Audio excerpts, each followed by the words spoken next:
Halo, ketemu lagi di podcast gue. Hari ini hari Sabtu masih, tanggal 4 September 2021. Cuman sekarang sudah jam setengah 12 malam.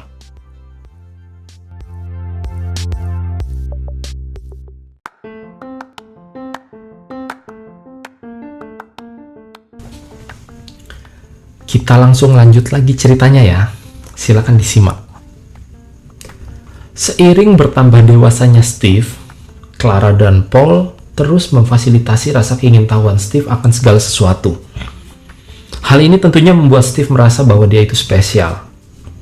Namun sepertinya susah banget nemuin suatu hal yang bisa memuaskan keingintahuan Steve. Nah, untuk memuaskan keingintahuannya itu, Steve juga sering pergi ke perpustakaan di Los Altos. Hampir semua buku dilahap sama dia. Waktu Steve umurnya 12 tahun, dia mutusin bahwa dia akan bikin sebuah frekuensi counter. Dia akan bikin sebuah frekuensi counter. Tahu nggak itu apa? Nah, di googling aja ya. Atau kalau ada yang males googling, pengen tahu, kirim message aja. Nanti gue kasih tahu. Nah, intinya umur 12 dia pengen bikin frekuensi counter. Nah, frekuensi counter ini di bayangannya Steve itu satu alat yang akan bantu dia di kemudian hari mengerjakan berbagai project yang berhubungan dengan elektronik lah. Cuma pas dalam proses pengerjaan dia kekurangan underdeal. Aduh. Itu bahasa tahun berapa itu underdeal? Dalam prosesnya dia kekurangan part, suku cadang. Nah ya, suku cadang. Dia kekurangan suku cadang yang dibutuhkan. Untungnya dia bukan anak pemalu. Nah, satu hari di rumah siang-siang dia cari Yellow Pages ya, halaman kuning Yellow Pages. Itu buku telepon ya. Anak milenial pasti nih belum pernah lihat atau megang buku telepon. Ya, dia cari Yellow Pages, dia ambil itu buku telepon dan dia cari nomor telepon tetangganya. Loh, kok tetangganya? Iya, kebetulan tetangganya itu adalah foundernya Hewlett Packard. Jadi Steve berpikir bahwa dia punya pabrik elektronik, pasti dia ada nih alat yang gue butuhin. Nah, akhirnya dia ketemu nomornya dan dia coba hubungi. Halo, aku bisa bicara sama Pak Bill. Aku mau minta tolong nih. Singkat cerita, ya dia bisa dapetin itu part. Ya, dia dapetin itu part dan dia bisa ngelanjutin projectnya. Dan nggak cuma itu, ya, nggak cuma itu. Selain dapat part, si Steve juga dapat kerjaan musim panas dari Bill. Dari Bill, so akrab banget. Dari Bill Packard itu, ya, dia dapat kerjaan musim panas, gitu. Kerjalah dia paruh waktu. Wah, cakep lah anak-anak di sana tuh dulu ya. Liburan musim panas, kerja. Anak gua libur nonton Netflix harian, main Xbox. Capek. Nah, dia kerja, dia dapat kerjanya itu di bagian perakitan. Nah, nggak cuma tahun itu aja dia kerja, sampai beberapa tahun berikutnya, kurang lebih 3 musim panas berikutnya dia juga kerja. Dia kerja nganterin koran pakai sepeda. Dia kerja juga di toko elektronik. Ya, lumayan lah. Pokoknya lumayan lah, ya. Dan kebetulan dia juga rajin nabung. Pas umur 15 tahun, Steve Jobs udah bisa beli mobil pertamanya pakai duit sendiri. Gila, mantep nggak tuh?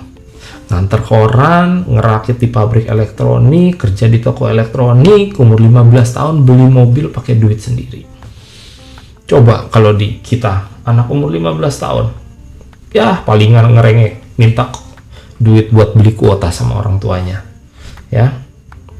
Nah, dia beranjak remaja, dia makin gede. Nah, tahulah umur-umur ABG ya, demen dengerin musik, mulai nakal. Nah, Steve juga sama lah. Dia demen banget dengerin lagu, semuanya didengerin. Untungnya seimbang, buku juga digarap sama dia. Tapi ya nggak cuma itu aja, namanya remaja mulai kenal nakal, Steve juga mulai kenal nakal. Nah, mau tahu nggak dia nakalnya ngapain? Nih, gue kasih tahu ya, tapi nggak boleh ditiru, ya, nggak boleh ditiru, nggak boleh diikutin, karena ya nggak boleh lah, ya, janji ya, sumpah ya. Pokoknya lo kalau ditiru sambar geledek lo, ya. Jadi dia mulai nakalnya itu, dia mulai nyobain tuh ngisep yang namanya marijuana, atau bahasa lainnya hashish, bahasa kita, bahasa Bob Marley ganja, pakai H, ya. Dia mulai nyobain ganja, dia juga pakai LSD, ya pokoknya ngobat lah. Gua nggak tahu LSD itu apa, nggak pernah nyoba, nggak pernah ngobat, ya. Nah, dia mulai nakal, tapi untungnya dia tetap pinter lah. Dan nakalnya itu nggak keterusan, nggak bikin dia penyakitan, nggak bikin dia jadi blow on, dan nggak bikin dia jadi manusia yang nggak berguna di sepanjang hidupnya. Intinya ya nakal, tapi habis itu dia balik lagi lah, gitu. Dia ikut pelajaran elektronik di sekolahnya, lewat, ya. Malah pas orang-orang masih belajar bikin perintilan di kelas, dia itu udah bikin light show pakai laser. Oh, canggih nggak tuh?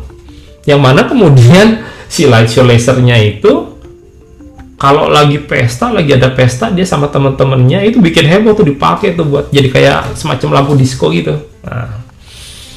Nah, dia mulai gede. Sampai akhirnya pas kita kelas 3, sekolah menengah tingkat senior, 3 SMA lah ya di kita, Steve dikenalin sama Steve lain. Hah? Iya, maksudnya Steve Jobs dikenalin sama temennya, ya. Steve Jobs sama temennya itu dikenalin ke Steve yang lain. Ada yang tahu siapa? Nah, betul.